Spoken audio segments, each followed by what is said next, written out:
Bismillahirrahmanirrahim. Assalamualaikum warahmatullahi wabarakatuh. Waalaikumsalam warahmatullahi wabarakatuh. Salam sejahtera untuk kita semua. Alhamdulillahirabbil alamin.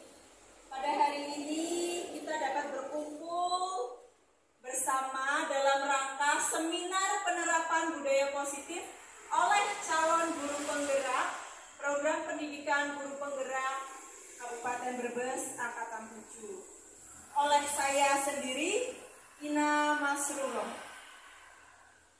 Saya mengucapkan banyak terima kasih atas kehadiran semuanya pada hari ini. Baiklah, kali ini temanya yaitu penerapan budaya positif. Ada pertanyaan romantik? Setuju atau tidak setuju? Ibu-ibu semua. 1. Hukuman dapat mendisiplinkan anak. 2. Pemberian hukuman dengan hal positif seperti membaca atau membersihkan halaman sekolah dapat meningkatkan disiplin anak. 3. Memberi penghargaan dapat meningkatkan motivasi belajar anak.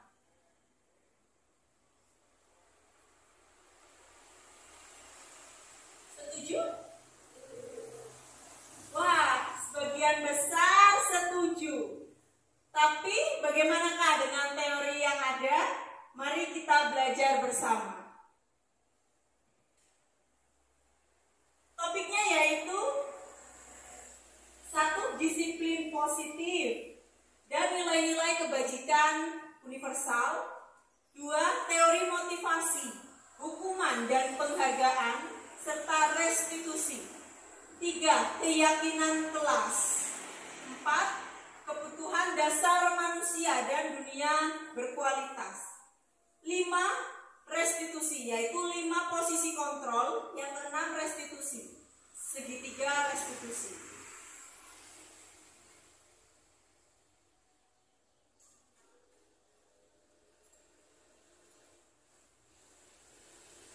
Disiplin positif dan nilai-nilai kebajikan universal. Perubahan paradigma. Kegiatan kepalan tangan. Ada A dan B. Anda dan teman Anda. Sobeklah secari kertas kecil. Tuliskan benda atau sesuatu yang sangat berharga untuk Anda. Letakkan di salah satu tangan Anda dan genggam benda atau sesuatu tersebut dengan segala daya. Buatlah sebuah kepalan. Bisa dicoba dengan temannya. Teman Anda B akan mencoba dengan sekuat tenaga dengan berbagai cara untuk meminta Anda memberikan benda tersebut. B bisa membujuk, mengancam, menghardik, merayu, menyuap, apa saja agar dapat membuka kepalan tangan Anda.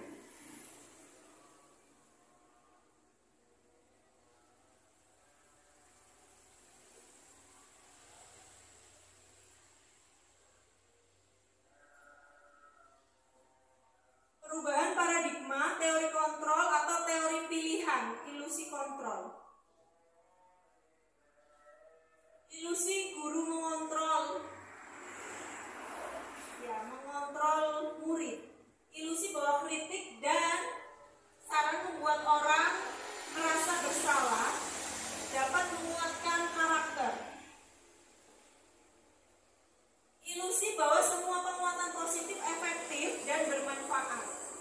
Ilusi bahwa orang dewasa memiliki hak untuk memaksa.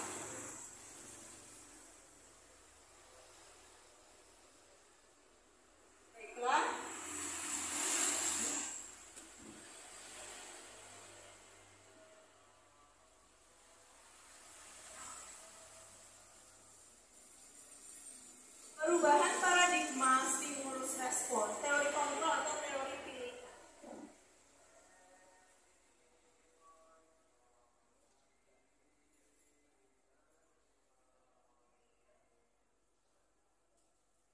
berusaha memahami pandangan orang lain tentang dunia.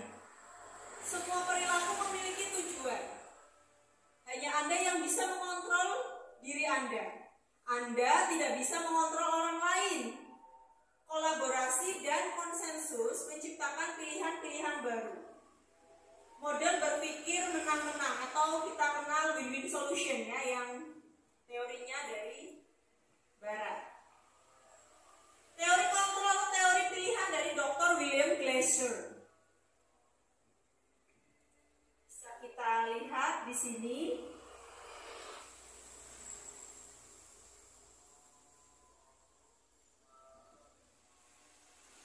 Saya ingin menampilkan video yang mana linknya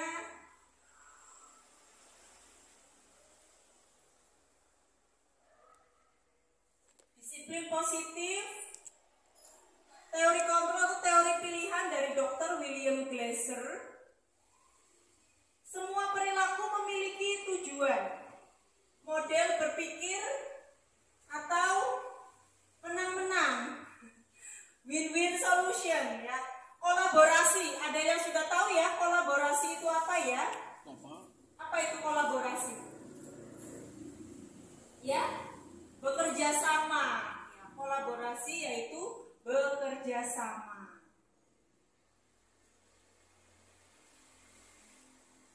Kolaborasi dan konsensus menciptakan pilihan-pilihan baru.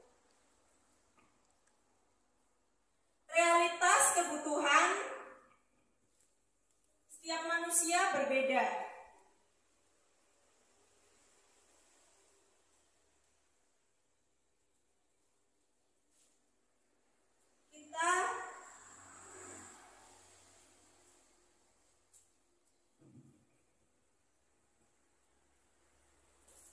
Realitas kebutuhan kita berbeda. Pandangan hidup juga berbeda. Setiap orang memiliki gambaran yang berbeda.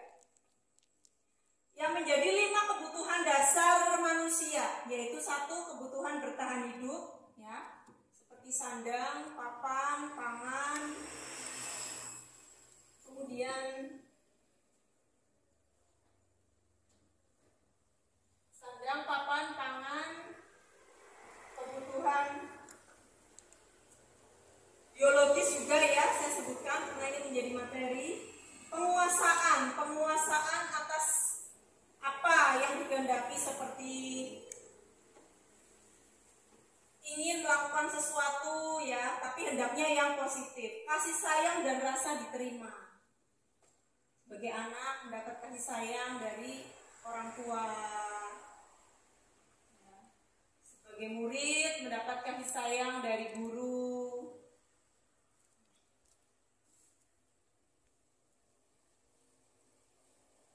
Kemudian kesenangan serta kebebasan.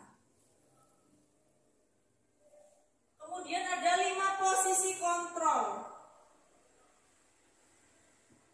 5 posisi kontrol.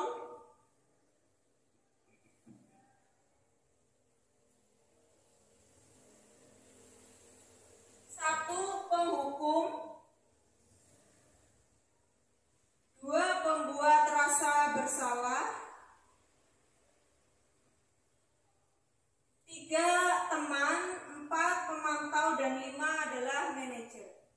Kira-kira posisi apa yang sebaiknya kita lakukan, khususnya sebagai guru atau pendidik?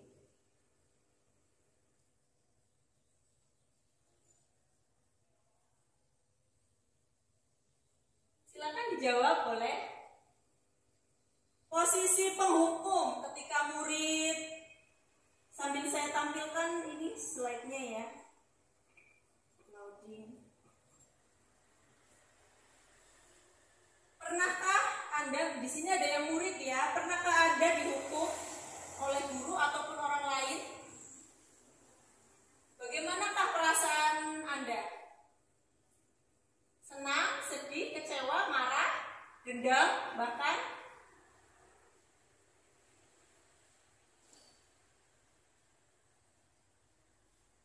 apa perasaan Anda? Katakan. Jujur saja.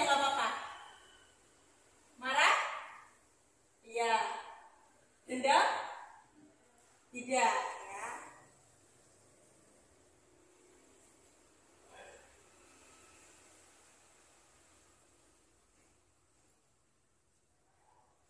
Kemudian pembuat rasa bersalah menghukum, ya, tadi yang sempat saya bahas.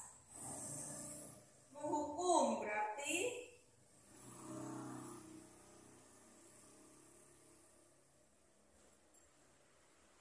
ketika murid melakukan kesalahan dihukum. Hukuman itu masing-masing, ada yang menulis dan sebagainya. Tapi itu dibolehkan atau tidak sebenarnya? Kemudian pembuat rasa bersalah. Pernah nggak kalian merasa bersalah atas segala kesalahan kalian? Sebenarnya, ya memang kalian tahu kalian salah. Kemudian kalian pernah, ya? Ada yang belum pernah dibuat merasa bersalah bahkan sampai menangis? Bagaimana perasaan kalian? Sedih? Apalagi selain sedih? Menyesal? Iya.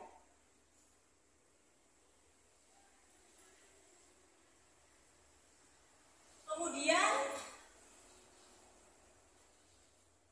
yang ketiga adalah posisi teman. Posisi teman. Posisi teman itu, gimana kalau kalian punya salah, kemudian teman kalian mengingatkan seperti itu. Kemudian ada posisi pemantau, ya.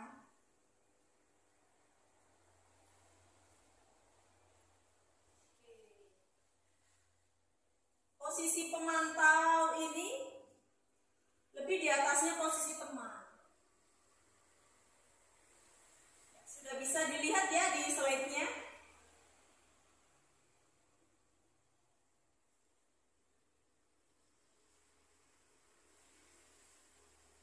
Yang terakhir adalah posisi manajer. Nah, posisi manajer ini berkaitan dengan segitiga restitusi, yang mana menstabilkan identitas, validasi kebutuhan atau tindakan, dan menanyakan keyakinan. Jadi posisi yang paling atas itu sebagai pendidik atau sebagai orang tua, yaitu sebagai manajer, yang mana pertama itu menstabilkan identitas. Ya, kita panggil baik-baiklah, misalnya ketika ada siswa terlambat, itu saya kira lumrah, ya, di mana saja, ya. Ditanyakan dulu, jangan langsung kita marahin, pasti dia kan shock. Orang itu kan beda-beda, ada yang kena serangan jantung, bisa kalau tiba-tiba ada tuh murid, tahu-tahu dia nggak mau sekolah lagi. Ada murid saya itu, satu kali dimarahi, entah ya, kalau saya kebetulan bukan guru BK, iya, mutung, tahu-tahu langsung nggak mau sekolah lagi, ya. Dipanggil baik-baik, kemudian mesti kan setiap orang melakukan hal itu ada kendala, ada masalah, ya. Kira-kira Bapak atau Ibu di sini ada nggak yang pengen punya masalah? Nggak ada, ya. Nah, dia sudah punya masalah, ditambah dimarahin, gimana perasaannya kayaknya? Ya, pecah, gimana? Tambah sedih, bisa jadi stres. Ya. Kalau menemukan murid yang seperti itu, kita tanya baik-baik.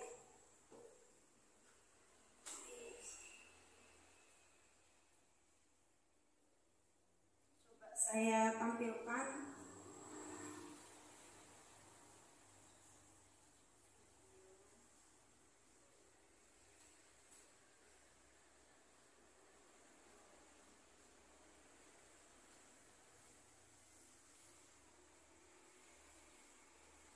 Ya. Kemudian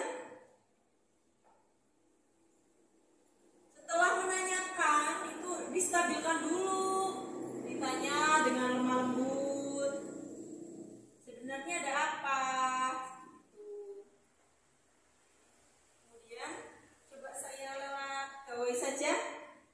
videonya saya tampilkan.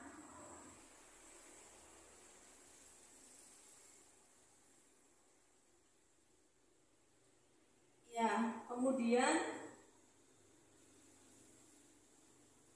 saya memberi contoh karena pesertanya 11 ya, 10 11. Jadi bisa lah.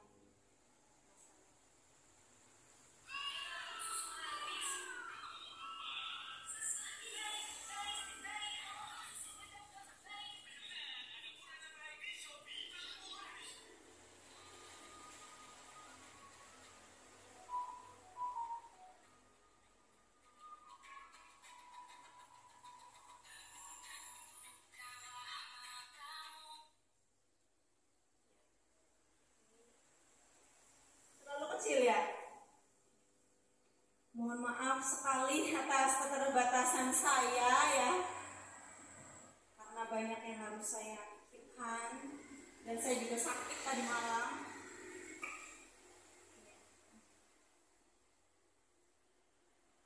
Kemudian setelah menstabilkan identitas ada validitas tindakan atau kebutuhan.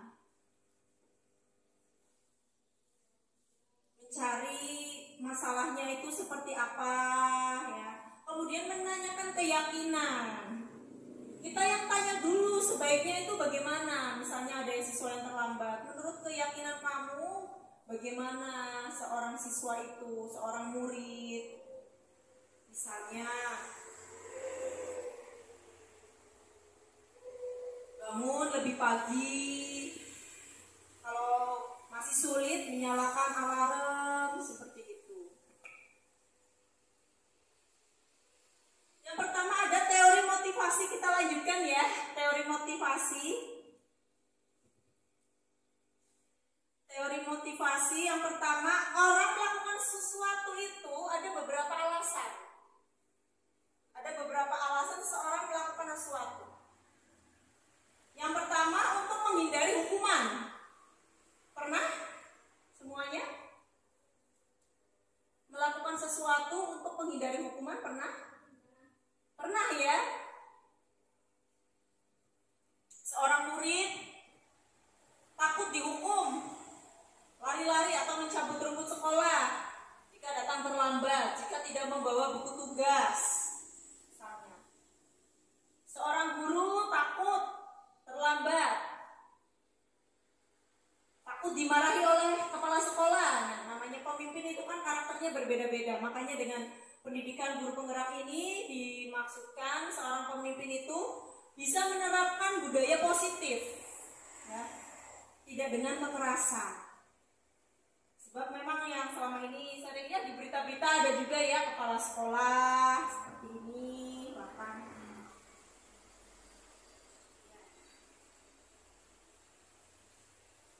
menghindari hukuman, teori motivasi. Pernah bahkan sering ya. Kadang kan namanya manusia ya, cara berbicaranya kan juga beda-beda ya. Ada yang langsung ditegur, dimarahin sampai menangis, sampai nggak mau berangkat lagi, ada. Jangan kan berangkat gitu loh, mengenal orang tersebut aja takut gitu ya, trauma, mengakibatkan trauma, apalagi itu wanita misalnya. Kemudian yang kedua, untuk mendapatkan imbalan. Seorang murid mau menjawab pertanyaan dari guru supaya mendapat nilai bagus, supaya mendapat nilai A misalnya. Ya, mana pilihan kita yang mana? Kemudian seorang guru berprestasi supaya ingin dipuji kepala sekolah. Nah, kalau kita semua yang mana? Kalau saya tidak memerlukan pujian, apalagi dari kepala sekolah saya ya. Ya, saya bekerja ya sesuai dengan apa yang saya mampu, semaksimal mungkin kita bisa ya. Mana pilihan kita semua dari teori motivasi ini? Kemudian misalnya lagi seorang murid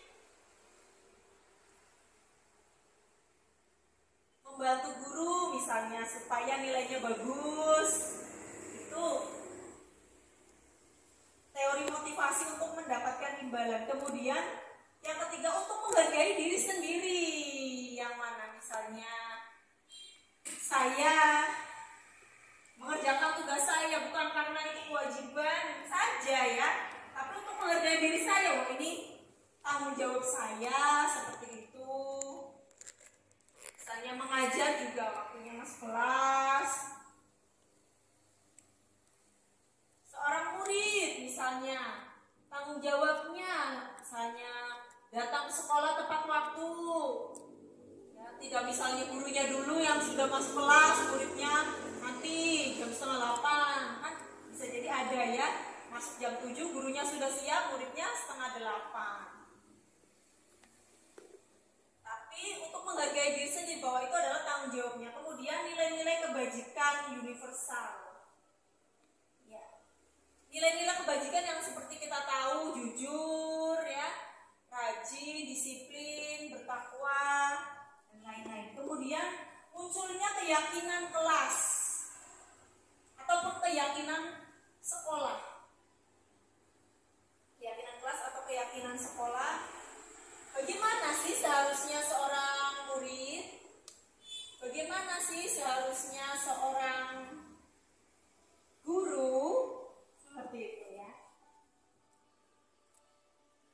Sehingga memunculkan makna disiplin yang sebenarnya, yang mana belajar mengontrol diri dengan menggali potensi kita agar tercapai tujuan mulia, yaitu sesuatu menjadi seseorang yang kita inginkan berdasarkan nilai-nilai yang kita hargai.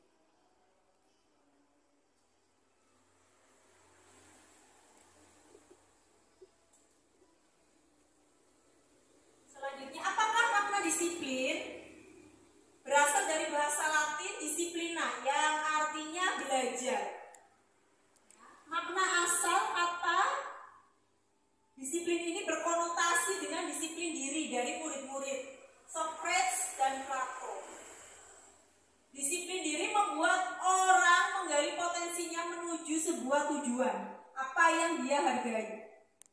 Namun dalam budaya kita, makna kata disiplin telah berubah menjadi sesuatu yang dilakukan seseorang pada orang lain untuk mendapatkan kepatuhan. Kecenderungan umum adalah menghubungkan kata disiplin dengan ketidaknyamanan, bukan dengan apa yang kita hargai atau mencapai suatu tujuan mulia. Ya. Setuju Bapak Ibu? Biasanya seperti itu yang sehari-hari kita alami. Disiplin karena kita merasa itu mengekang kita. Kita datang jam 7 karena takut hukuman atau takut dimarahi.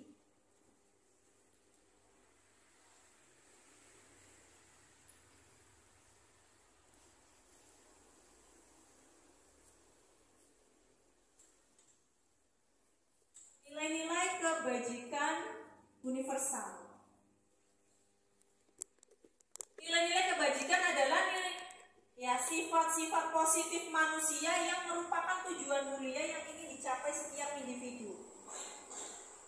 Nilai-nilai tersebut bersifat universal dan lintas bahasa, suku bangsa, agama maupun latar belakang.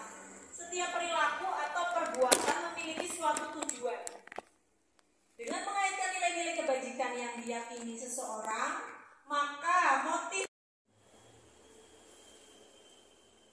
motivasi eksternal ada dua tadi ya. Yang pertama untuk menghindari hukuman atau ketidaknyamanan, kemudian untuk mendapatkan imbalan. Yang ketiga itu ada motivasi internal dari diri kita sendiri. Tujuannya untuk disiplin positif.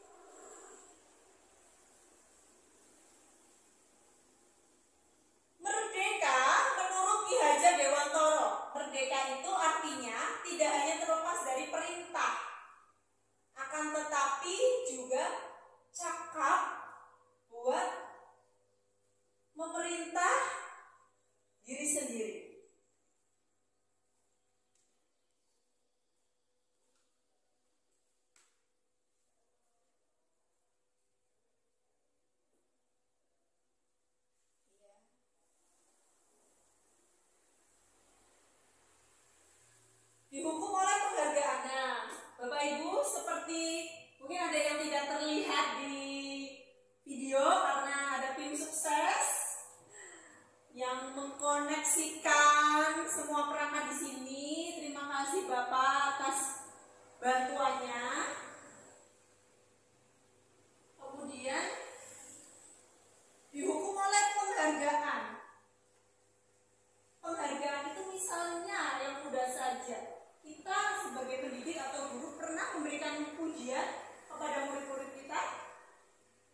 sebenarnya?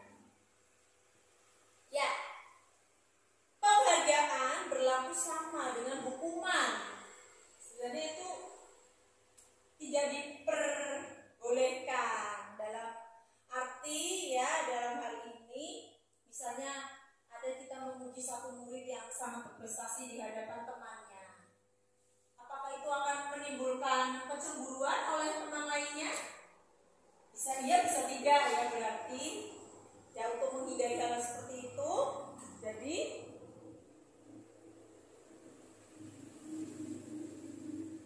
kita hindari hukuman ataupun penghargaan. Kita beritahu saja, misalnya murid menjawab benar, kalau itu muridnya sendirian bisa jadi, atau dua anak kita puji semua nggak masalah, bisa jadi. Tapi kalau satu yang dipuji, kadang hanya beberapa ya yang menjawab pertanyaan, yang dipuji itu saja ya, memang faktanya yang menjawab gitu ya. Ya, dalam arti meminta atau membujuk seseorang melakukan sesuatu untuk memenuhi suatu tujuan tertentu dari orang yang meminta atau membujuk. Dorongannya eksternal dan akan ada faktor ketergantungan. Beberapa dampak dari pemberian penghargaan: pengaruh jangka pendek dan jangka panjang. Nanti kalau misalnya dia sering diberi penghargaan, dipuji, tiba-tiba tidak mendapat penghargaan, tidak mendapat hadiah, bisa jadi akan down ya. Penghargaan menghukum, ya bisa menghukum perasaan. Penghargaan mengurangi ketepatan. Kemudian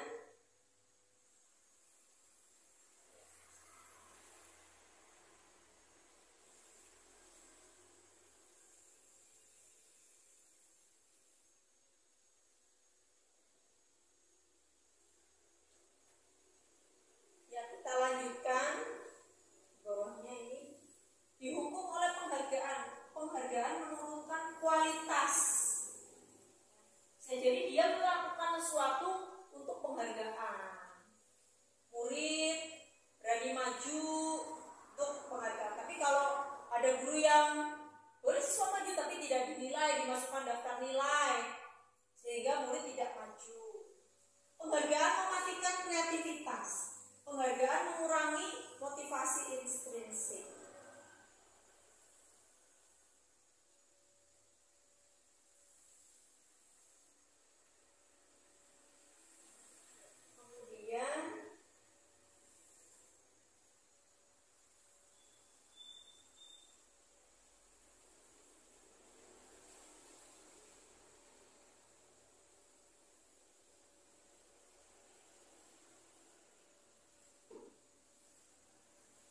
Bagaimana ini Bapak Ibu? Perbedaan hukuman dan konsekuensi. Kalau konsekuensi masih mending dia di tengah-tengah ya. Tapi kalau hukuman itu sifatnya memaksa hukum. Coba dijawab boleh. Mencatat 100 kali di dalam buku kalimat, saya tidak akan terlambat lagi karena terlambat ke sekolah. Hukuman atau konsekuensi? Konsekuensi? Ya, kita lihat di sini. Mana yang hukuman, mana yang konsekuensi.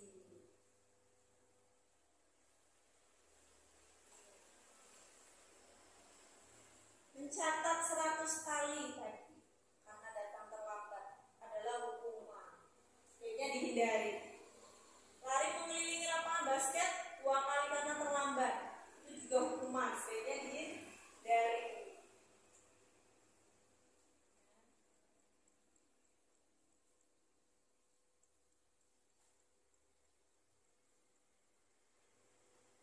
Baik, di skip dulu Mbak.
identitas gagal, yaitu hukuman ya.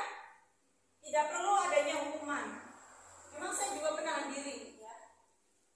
Nah, murid-murid berperilaku seperti itu ya. Kemudian untuk identitas sukses, arahnya murid itu disiplin. Bolehlah kita lihat di sini konsekuensi. Ya. Kemudian restitusi. Restitusi membuat seorang itu menemukan solusi dari masalah. 9 ciri-ciri restitusi. Bukan untuk menebus kesalahan, namun untuk belajar dari kesalahan. Memperbaiki hubungan, tawaran, bukan paksaan. Restitusi menuntun untuk melihat ke dalam diri. Restitusi mencari kebutuhan dasar yang mendasari tindakan. Restitusi diri adalah cara yang paling baik. Restitusi fokus pada karakter, bukan tindakan. Restitusi fokus pada solusi. Restitusi mengembalikan murid yang berbuat salah pada kelompoknya. Jadi kita menggunakan restitusi ini, Bapak Ibu.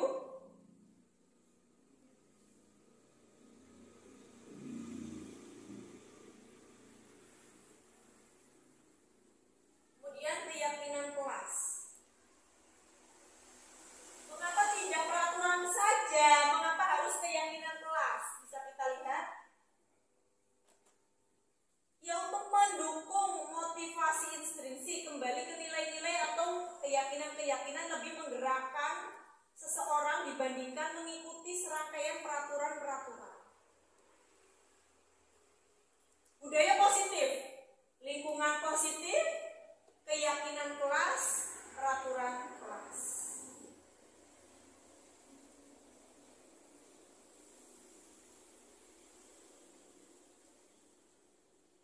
Kemudian kesepakatan kelas. Contoh-contohnya ya. Kesepakatan kelas: datang tepat waktu, mengucapkan salam, menjaga kebersihan sekolah, berdoa sebelum dan sesudah kegiatan, aktif dalam pembelajaran, tertib. Kesepakatan kelas: kami guru dan murid yang saling menyayangi. Kami murid yang semangat belajar. Kami murid yang peduli dengan teman-teman. Barangkali itu rekamannya masih berjalan ya?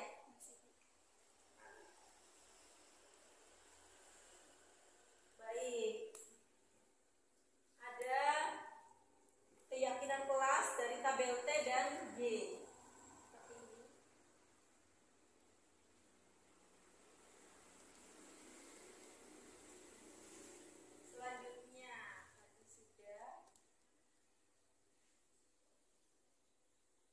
Mana yang menjadi keyakinan kelas?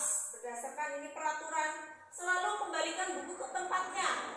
Keyakinan kelasnya, nilai keyakinan apa atau nilai kebajikan apa? Baik, kelihatan di sini. Nilai-nilai yang terkandung dalam peraturan, kemudian keyakinan kelas. Selalu kembalikan buku ke tempatnya. Tanggung jawab.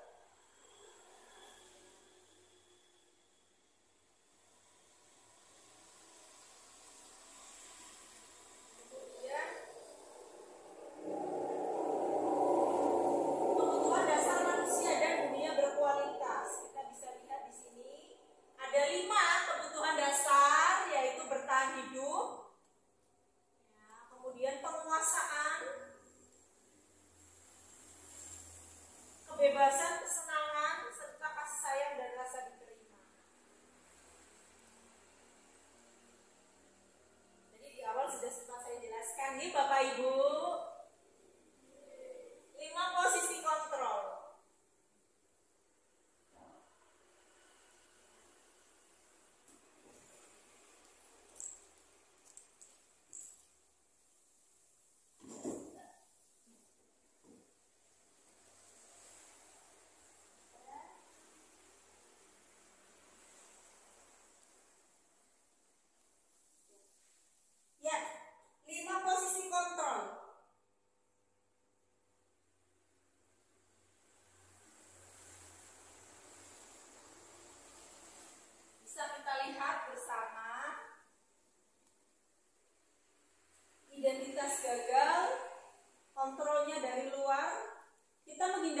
Teman Bapak Ibu?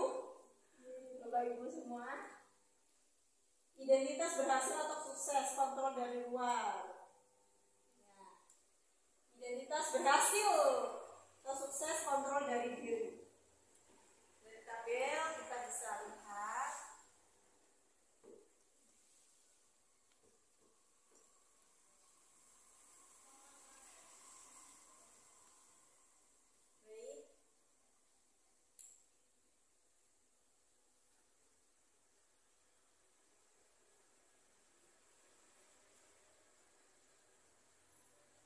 Dimanakah posisi kita? Posisi yang baik tadi sebagai manajer tidak menyalahkan. Pertanyaan-pertanyaan yang mana ini? Saya kecewa sekali dengan kamu. Nah, berarti membuat orang merasa bersalah. Kamu tidak pernah benar melakukannya. Kamu salah. Menghukum. Ayolah, lakukan demi ibu atau bapak. Itu teman ya, ayo ajak aja. Apakah kamu mau mendapatkan stiker bintang hari ini? Pemantau. Nah, sebagai manajer, bagaimana kamu bisa menyelesaikan masalah ini ya?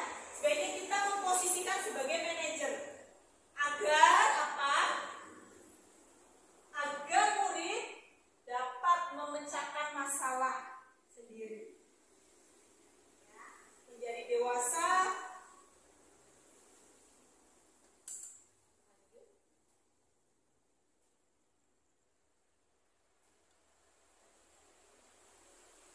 Bergerak antara peraturan, pemantau, konsekuensi atau hadiah. Nilai-nilai manajer memperbaiki. Kalau kamu tidak, saya akan. Nah, ini yang mana ini? Diberi hukuman untuk membuat tidak nyaman. Itu ya, semua orang kalau dihukum nyaman atau tidak ya rasanya ya? Tidak ya. Kalau disalah-salahkan nyaman atau tidak? Coba kalau yang ini, apa yang kamu yakini? Bagaimana cara memperbaiki masalah ini? Lebih enak yang mana Bapak Ibu? Lebih enak yang pertama tadi atau yang barusan? Yang barusan ya. Apa yang kamu yakini? Bagaimana memperbaiki masalah ini? Memperbaikinya, kita berdua mendapatkan apa yang kita butuhkan. Kemudian segitiga restitusi. Bagaimana cara yang pertama? Validasi kebutuhan. Berarti yang pertama menstabilkan identitas dulu ya, di awal. Bagaimana? Setiap orang pasti pernah melakukan kesalahan ya. Bicara seperti itu. Kamu bukan satu-satunya yang pernah melakukan itu. Kemudian setelah dia stabil, loh, saya nggak disalahkan, saya nggak dimarahi gitu ya. Setelah stabil, barulah kita validasi tindakan atau kebutuhannya. Kamu tentu punya alasan mengapa melakukan ini. Adakah cara yang lebih efektif? Adakah cara yang lebih baik yang kamu butuhkan?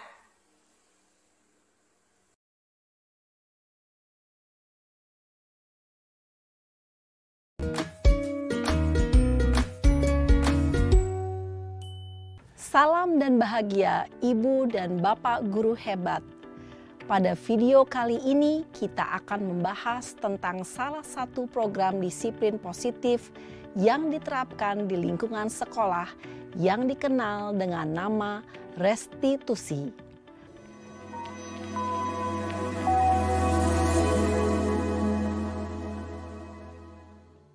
Restitusi dikembangkan oleh pakar pendidikan Diane Gosson, berlandaskan pada teori kontrol Dr. William Glasser. Segitiga restitusi adalah suatu proses dialog yang dijalankan oleh guru atau orang tua agar dapat menghasilkan murid yang mandiri dan bertanggung jawab. Pada saat guru di posisi manajer aspek yang dikembangkan pada murid adalah motivasi intrinsik, sehingga penanaman nilai-nilai kebajikan dapat tumbuh dan berkembang menjadi suatu kebiasaan positif yang akhirnya membentuk karakter murid. Proses dialog ini terdiri dari 3 langkah yang digambarkan pada ketiga sisi pada segitiga restitusi. Sisi pertama adalah menstabilkan identitas. Sisi yang kedua adalah validasi tindakan yang salah. Dan sisi yang ketiga adalah menanyakan keyakinan. Ibu dan Bapak guru, berikut ini akan ditunjukkan bagaimana seorang guru berada dalam posisi manajer menggunakan penerapan segitiga restitusi.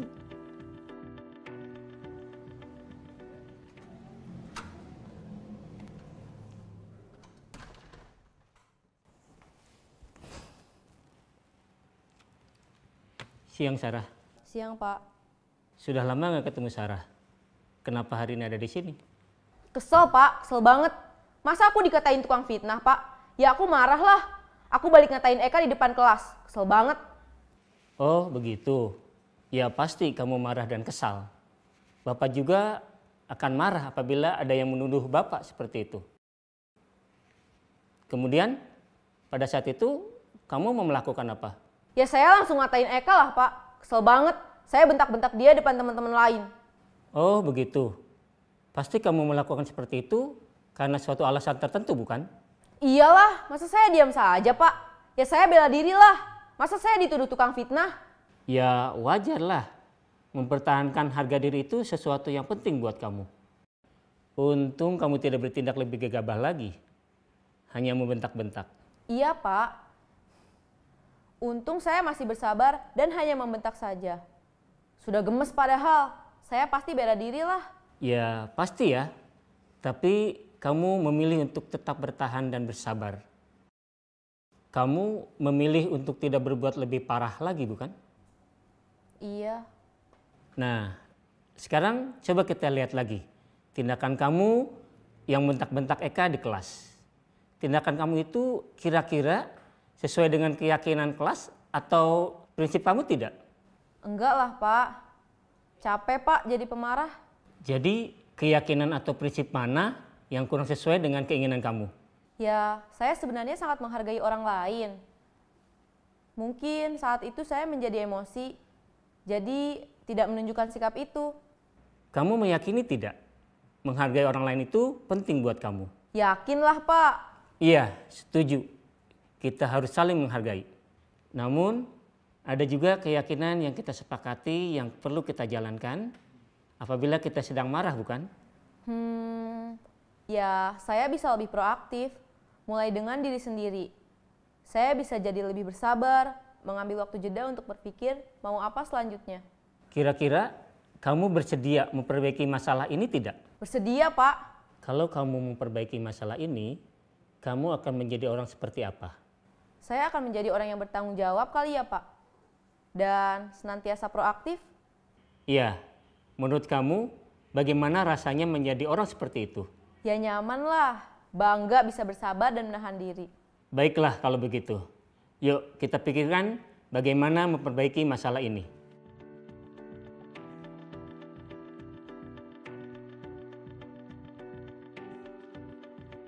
Ibu dan Bapak guru hebat. Baru saja kita menyaksikan contoh bagaimana seorang guru berada dalam posisi manajer menggunakan penerapan segitiga restitusi. Mari kita bahas satu persatu. Pada sisi pertama, menstabilkan identitas berdasarkan pada prinsip bahwa membuat kesalahan adalah bagian dari proses pembelajaran.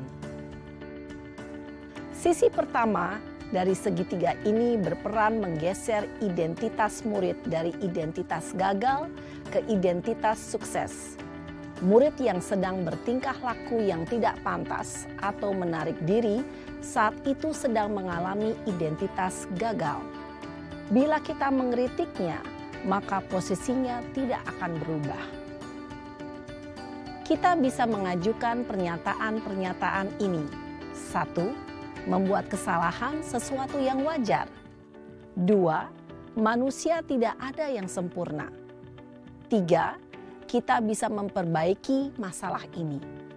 4, saya tidak menanyakan kesalahannya. Saya lebih fokus bagaimana memperbaiki masalah ini.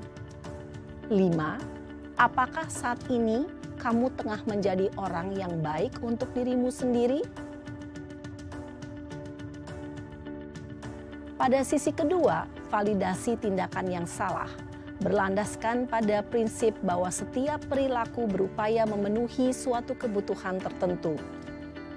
Guru yang telah memahami teori kontrol akan bergeser dari pemikiran stimulus respon menjadi proaktif dan mencoba untuk mengenali tujuan dari perilaku murid, mengenali dan mengakui kebutuhan murid ini dapat memperbaiki hubungan dengan murid tersebut.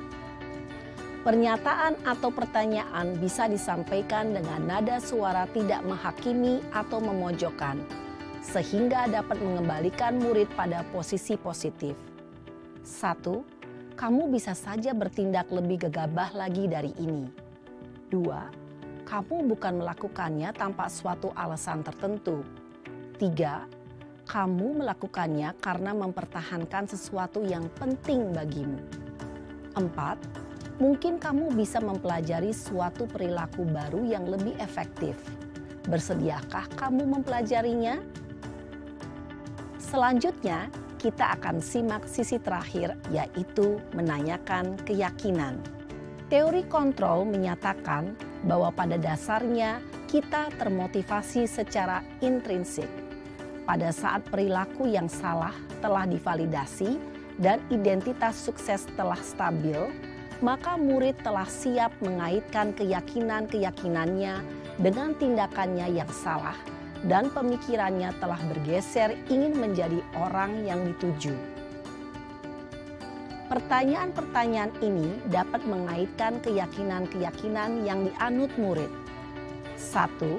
Sebagai keluarga atau kelas, apa yang kita yakini? 2. Nilai-nilai apa yang telah kita sepakati? 3. Seperti apa gambaran sebuah kelas yang ideal bagi kamu? 4. Kamu ingin menjadi orang seperti apa?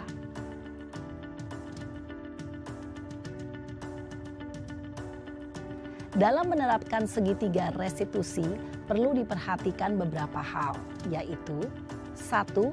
Perilaku yang salah perlu dikaitkan dengan nilai-nilai atau keyakinan-keyakinan yang telah disepakati atau dituju. 2. Kesediaan orang yang melakukan kesalahan untuk memperbaiki masalah. 3.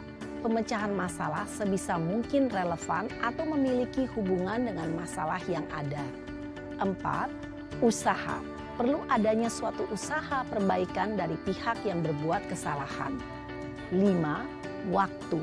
Perlu didedikasikan waktu dari pihak yang berbuat kesalahan. Tanyakan kapan akan mulai diberlakukan usaha untuk memperbaiki masalah. Dengan memahami struktur penerapan segitiga restitusi, diharapkan guru dapat menerapkan posisinya sebagai manajer dengan mengajukan pertanyaan-pertanyaan bermakna yang dapat membuat murid menjadi lebih percaya diri, bertanggung jawab, dan mandiri. Nah, ibu bapak guru perlu tidaknya mengikuti ketiga tahapan dalam segitiga restitusi bergantung pada ringan beratnya suatu permasalahan. Misalnya, bila permasalahan tersebut ringan, maka tidak perlu dijalankan secara berurutan. Bahkan bisa semudah menanyakan, apa keyakinan yang kita sepakati? Dengan menjalankan segitiga restitusi, dengan mengajukan pertanyaan-pertanyaan bermakna, diharapkan murid menjadi lebih kuat secara pribadi, dapat membuka wawasan murid agar dapat menyelesaikan permasalahannya sendiri, semakin percaya diri, mandiri, dan merdeka. Salam dan bahagia, ibu bapak guru hebat.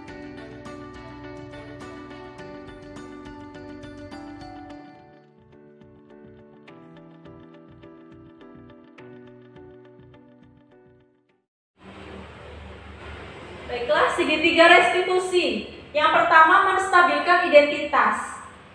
Sebagai contoh, Setiap orang pasti pernah melakukan kesalahan. Kamu bukan satu-satunya yang pernah melakukan ini.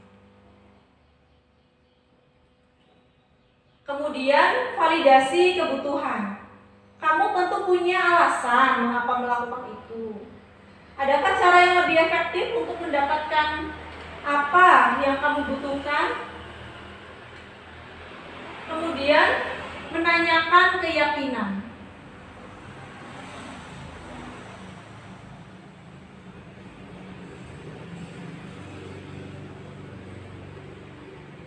Nilai-nilai apa yang telah kita sepakati? Kamu ingin menjadi orang yang seperti apa?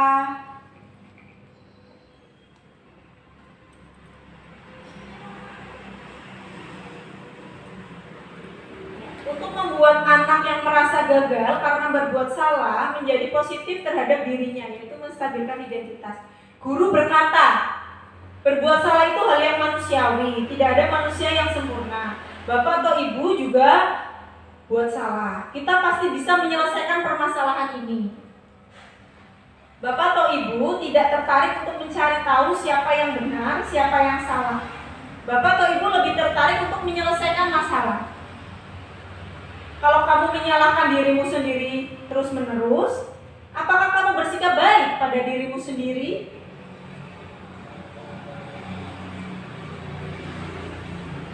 Kemudian membantu murid mengenali basic need atau kebutuhan dasar yang ingin dipenuhinya ketika melakukan kesalahan itu. Validasi kebutuhannya. Pada dasarnya setiap tindakan manusia tujuannya adalah memenuhi basic needs. Apakah itu power, freedom, love and belonging, fun atau survival. Guru berkata, kamu bisa saja kan melakukan hal yang lebih buruk, tapi kamu tidak melakukannya kan? Kamu pasti punya alasan mengapa melakukannya. Apa yang penting bagi kamu? Kamu boleh tetap berusaha menjaga sikap itu, tapi tambahkan sikap yang lain yang baru. Maukah kamu belajar cara lain untuk mendapat yang kamu butuhkan tanpa harus memukul? Apakah kamu bisa melakukan dengan lebih baik besok lagi? Kemudian menanyakan keyakinan kelas atau menanyakan keyakinan, bisa di sekolah, keyakinan sekolah. Anak melihat kesalahannya dihubungkan dengan norma sosial dan nilai-nilai yang mendasari manusia berinteraksi dengan orang lain. Berkata, apa nilai yang saya di kelas atau sekolah kita? Nilai-nilai universal apa yang telah kita sepakati? Kelas yang ideal itu seperti apa sih? Kamu ingin jadi anak seperti apa? Apa yang kamu rasakan ketika kamu melakukan itu? Kamu menjadi orang yang seperti apa?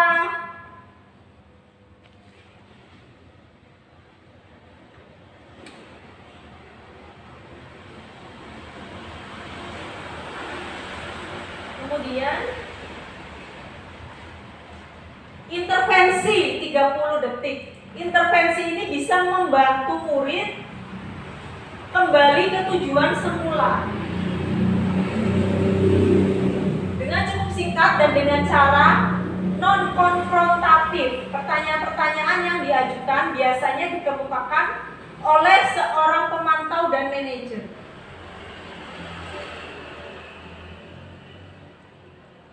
Apakah kamu ingin berbuat lebih baik? Apakah saat ini kamu sedang menjadi orang yang sedang kamu inginkan? Apakah kamu bisa mengubah kegiatan atau perilaku kamu saat ini menjadi sikap yang lebih membantu? Apakah wajar membuat kesalahan? Bisakah kita memperbaikinya? Apa yang kamu lakukan saat ini sudah sesuai? Atau sudah oke? Kapan kamu siap untuk mulai? Peraturannya apa? Sepertinya kamu punya masalah. Saya bisa bantu apa? Saat ini kamu seharusnya berbuat apa? saya bantu agar kamu bisa melakukannya? Apakah saya bisa bantu kamu agar dapat segera mulai? Apakah tugas kamu saat ini? Bagaimana kamu ingin diperlakukan pada kegiatan ini? Bisakah kamu melakukannya? Apa yang kamu inginkan? Peraturannya apa? Baiklah Bapak Ibu, sudah selesai materi yang saya sampaikan dalam seminar penerapan budaya positif oleh calon guru penggerak. Bagaimana? Barangkali ada pertanyaan dari Bapak Ibu, dipersilakan.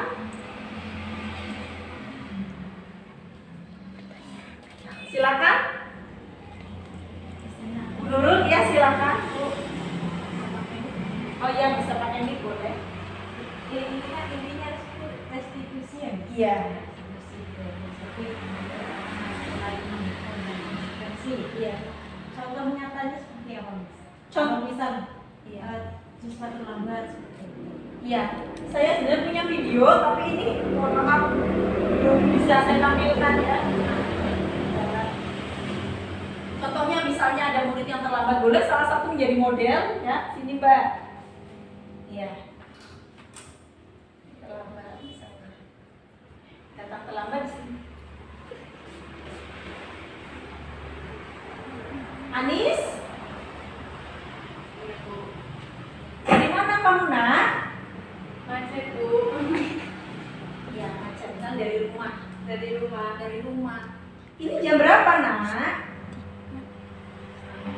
Setengah 8, ya jam setengah 8.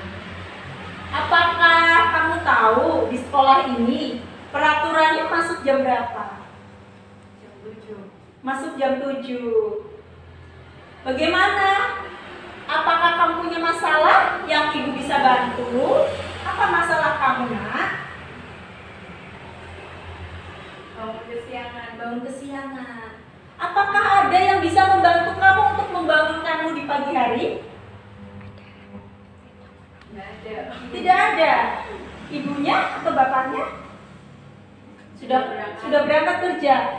Apakah ada cara lain? Ada. Apa caranya? Alarm. Oh iya, caranya alarm. Mengeset alarm. Ya. Baik, itu cara yang bisa kamu lakukan. Bagaimana? Apakah kamu siap untuk memperbaikinya besok? Siap, Bu. Baik, terima kasih. Sekarang kamu boleh kembali ke kelas. Ya, ceritanya saya mau menanyakan, setelah guru menerapkan segitiga restitusi yang mana memposisikan dirinya sebagai manajer, menawarkan bantuan, ya. Bagaimana perasaan kamu? Merasa takut, senang, gagal, kecewa, atau mempunyai solusi? Takut. Perasaannya? Takut kenapa? Perasaannya sih. Biar kalau misalnya biasanya kamu datang terlambat lalu dihukum, misalnya lari-lari atau mencabut rumput, dibandingkan tadi ditanya gitu, lebih enak yang mana? Ditanya. Apakah kamu bisa memecahkan masalah dari problem kamu tadi terlambat? Bisa ya. Dengan apa caranya tadi? Memasang alarm. Itu contohnya Ibu Nurul. Terima kasih banyak. Saya tutup acara ini. Mari kita bersama-sama membaca hamdalah. Alhamdulillahirobbilalamin. Saya mengucapkan banyak terima kasih kepada semua pihak yang telah membantu dalam pelaksanaan seminar penerapan budaya positif oleh calon guru penggerak yang sudah menyediakan tempat, tenaga, waktu sampai acara ini berjalan dengan baik dan bagus. Dan tidak lupa saya mengucapkan kepada para peserta seminar, Bapak dan Ibu yang sudah hadir. Sampai bertemu di lain kesempatan. Wassalamualaikum warahmatullahi wabarakatuh. Waalaikumsalam warahmatullahi wabarakatuh.